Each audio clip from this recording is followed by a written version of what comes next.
Good morning. Good morning. It's the Pastor Lloyd Morning Show. We up.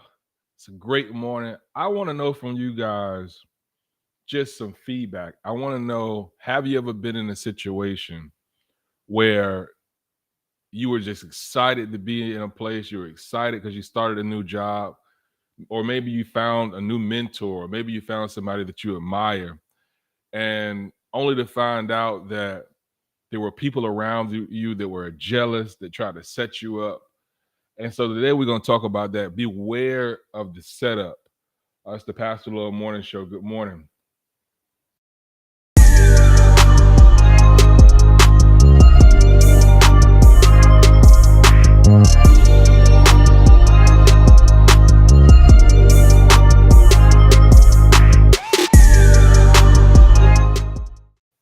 Good morning. Good morning. I hope we got our coffee. We're ready to go this morning. Excited about what God has shared with me.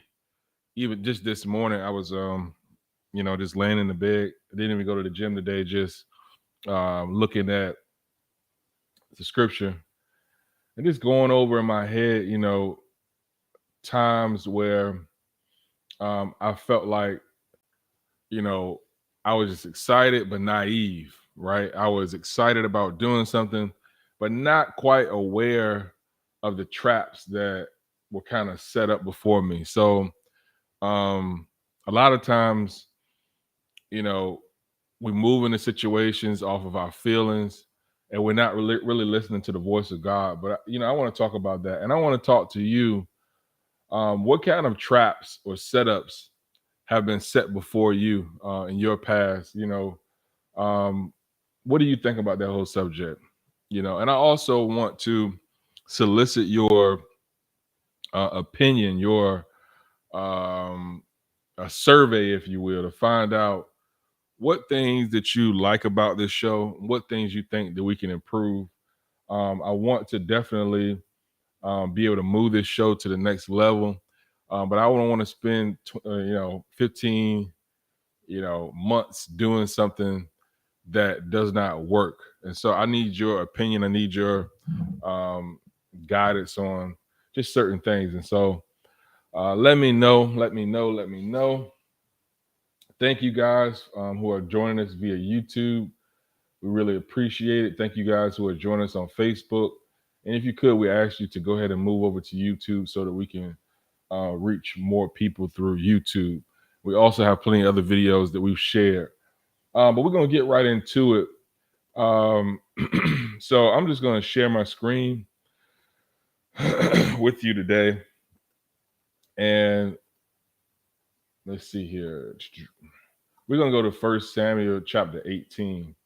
This is what I've been working on today. Is it showing? No. All right. I wonder if I can put my face up there too. Let's see. Nope. I'm just clicking back and forth. Sometimes it has my face up there. But anyway, 1 Samuel chapter 18. Now, this is where David had already been anointed the king. I mean, anointed to be the future king, excuse me. But yet Saul was already in place. And so what happened was, everybody knows the story of David and Goliath. Once Goliath was defeated, he was promised certain things, but it really brought him to a level of prominence, and it made it so people respected David a little more. He had a little more clout, but he had this guy named Saul who was ahead of him, and Saul was anointed by God, but yet he had did some things that weren't really pleasing to God, and God kind of moved his hand off Saul and put it on this young man. Now, David is coming in, not trying to ruffle any feathers, not trying to do anything crazy. He just want to come in and just be able to fit in, right? He didn't ask to be anointed king, but people recognize his gift. Now, imagine you coming into a company or coming into a situation where people recognize your talent, recognize your gift, but there's somebody else in charge who is kind of, you know, he got a little reputation for doing okay. And in fact, what's messed this whole situation up is that the people started singing, Saul has killed his thousands, but David has killed tens of thousands. And so, of course, Saul is getting jealous. And he's trying to figure out, why in the world aren't they singing the same songs to me? Like, in other words, he said, what else does he want? My kingdom. But people will be jealous of you for songs that you didn't even sing. It didn't say David sung those songs, but yet Saul found a way to be jealous of David, right? And so David continues about his life, and so right here in verse 18, it says, and it came to pass that when he had made an end of speaking to Saul, that the soul of Jonathan was knit to David with the soul of David, and Jonathan loved him as his own soul. Now, the thing about Jonathan, he was the king's son. He was Saul's son. And David was coming in, fresh young guy, had a lot of talent. But yet, and Jonathan was supposed to be the heir to the throne. If anybody should have been insecure, it should have been Jonathan, because you're trying to take from me was rightfully mine. But Jonathan loved David so much, and people will put people in your space that love you so much. They don't care anything about the title. They don't care anything about making sure they're in prominence. They just want to see you do well. And if you're not careful, you will mistake the people who are jealous of you for the people who want to see you do well. Everybody who is trying to tell you advice is not trying to do it in a malicious way. Everybody that's trying to give you constructive criticism is not doing it in a malicious way. But sometimes it's the people that you least expect that will give you the type of support that you need. And so Jonathan, he was that person, right? So he said to Saul, and Saul took him that day and would not let him go home to his father. So this was after David and Goliath, right? So look at verse 6. Let me scroll down here. It says, and it came to pass as they came, when David was returned from the slaughter of the Philistine, that the women came out of the cities of Israel singing, dancing to meet King Saul with tambourines and joy and instruments and music. So they came out singing, Saul has killed thousands, but David has killed his tens of thousands. Go down to let's see, verse 10. And it came to pass on the morrow, an evil spirit from God came upon Saul, and he prophesied in the midst of his own house. Now, I want to point out there, when it talks about an evil spirit, we know that there's no evil spirits that come from God.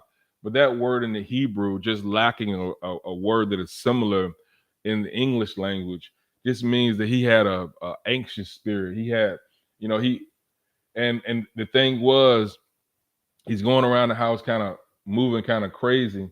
And in verse 11, he took a javelin and he tried to throw it at David, try to pin him to the wall twice, right? And good morning to everybody. Good morning. Good morning. He tried to pin David to the wall with this spear, but yet David avoided him. Now imagine you have this person who you look up to, who you aspire to be like, who, all you're doing is trying to make them proud. And this person is trying to kill you. There I go. How'd that work? Okay, I see how it worked. They're trying to, you're trying to do what it is you can do to make them proud, and all they want to do is hurt you. And a lot of times, if we're not careful, when we're mentoring people, you can't be jealous of people you're mentoring. In fact, what Saul should have did was took him under his wing, and showed everybody, look what, I'm showing them. I'm teaching them. I'm showing them the ropes. People would respect you more for that attitude than they would the attitude that Saul took. But watch how Saul And this is what we're talking about today. Watch how Saul sets him up for a trap. Hold on, let me go back. He says in verse, let's see. Oh, in verse 11, no, verse 12. And Saul was afraid of David. See, I read a book. It's called Jesus and the Disinherited, and it's was it last name Thurman is the author. The book talked about how racism, even and hate that people have for one another, is always based off fear. And that was mind blowing to me, because you wouldn't think that the person who is trying to hurt you is really just scared of you. Is really just fearful of you. Not necessarily of any harm that you can do to them, but they hate you because of your potential. And I think I'm talking to some people, and it'll reach some people this morning, that your potential has caused people to hate you. It's not that you're the king yet. It's not that you have been put in place yet, but just the mere fact that how talented you are, how able you are, what you can bring to the table, people will get fearful of just that fact. You know, people get fearful around you when you got when they got their husband or their wife around you, and they get threatened, right?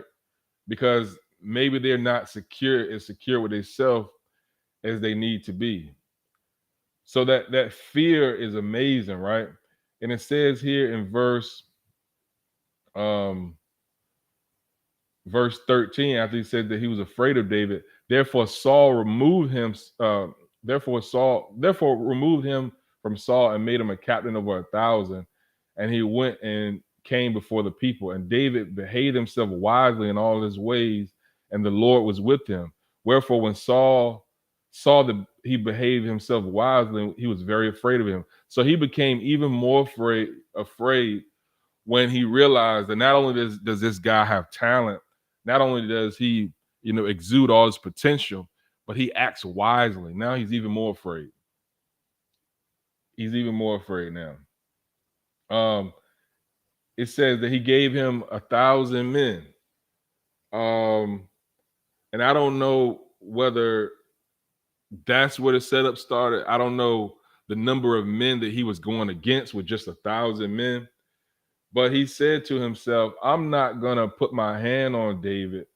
I'm going to let the opposing army do it. In other words, I'm going to let the task that's ahead of him ruin his life or kill him. I don't have to do it myself. But the situation that I'm putting him in is going to do it. Now, check this out.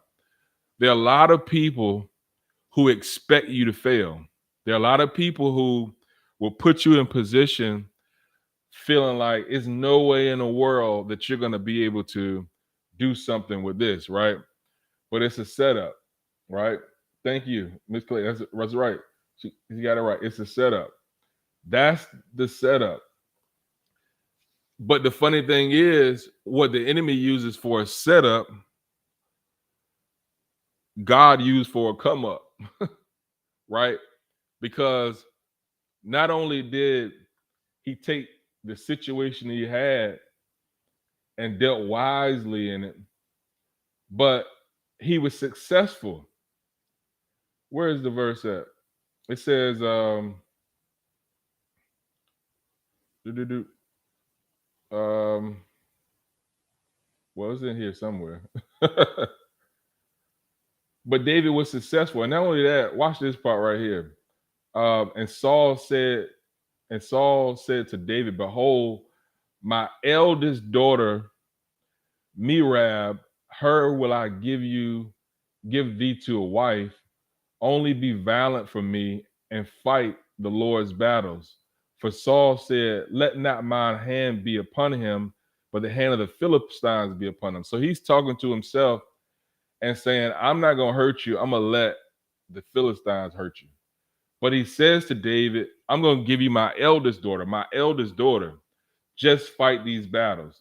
And look at David's attitude in verse 18. He said, and David said unto Saul, who am I, and what is my life or my father's families in Israel, that I should be the son-in-law to a king?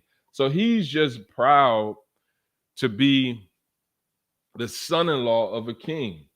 He's proud because he's found belonging. You remember David's story?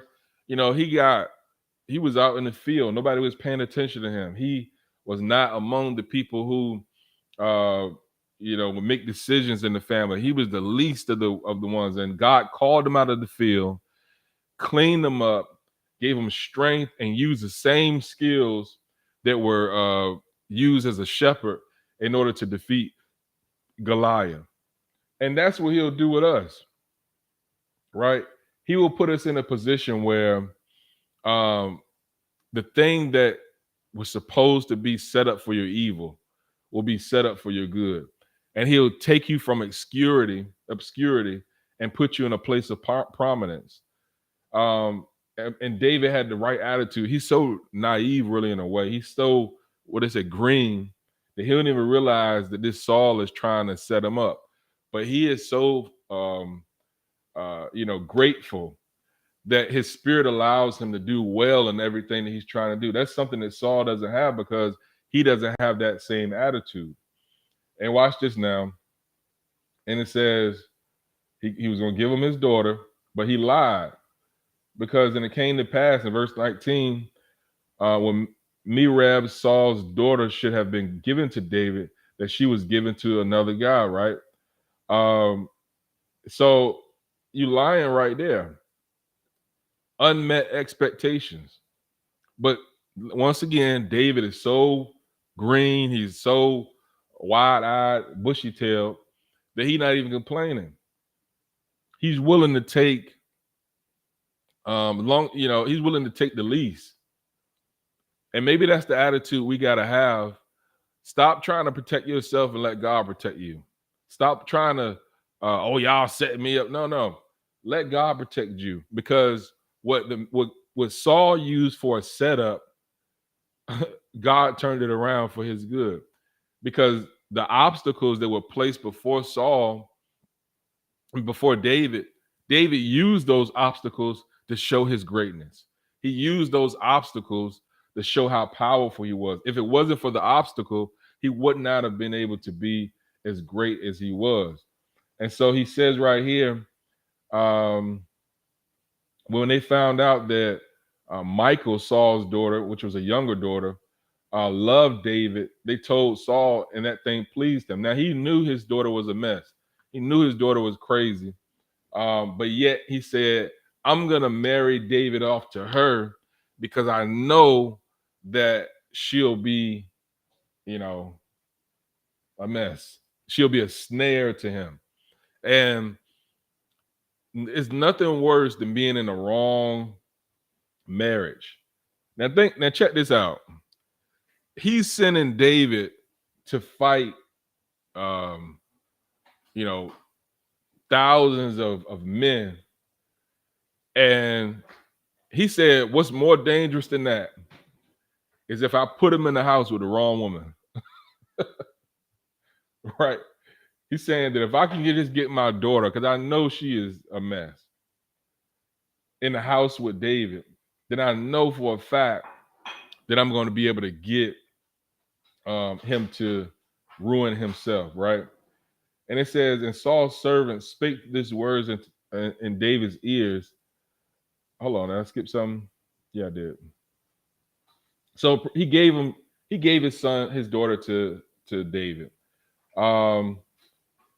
But my point is that although we have situations where it seems like it's a setup, God will use that same situation to lift us and project us to where we're supposed to be. Although it's a setup, God uses it for our come up. So today, when we go forward, there are people who you're going to come in contact with, and you can't figure out why in the world they're looking at you like that. Why in the world they treat you this way, or maybe even they keep a smile on their face, but yet secretly they're jealous of you, they're envious of you, and they're trying to figure out a way, how in the world can I make it hard for you? How can I make it difficult for you, right? It's not our job to try to change people's heart about us. It's our job to be able to do what God has already called us to do. Because the thing that they set up for you, God is going to use it to expose how great you really are. And so I want to just share that with you this morning. Um, as we go forward, I just want you to continue to give God the praise, regardless of the situation.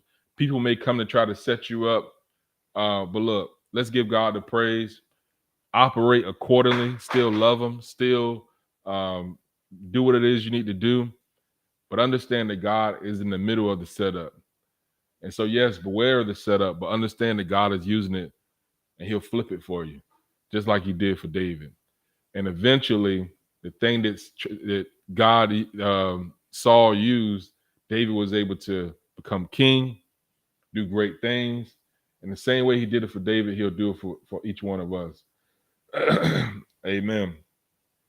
And so I'm gonna get ready to go. I got an early meeting today, but I pray that you all were blessed by this. Continue to like, share, subscribe, all those good things. Thank you guys for joining us this morning. We love you. It's the Pastor Lloyd Morning Show. Y'all know we up. We ready to go. It's the Pastor Lloyd Morning Show. Good morning.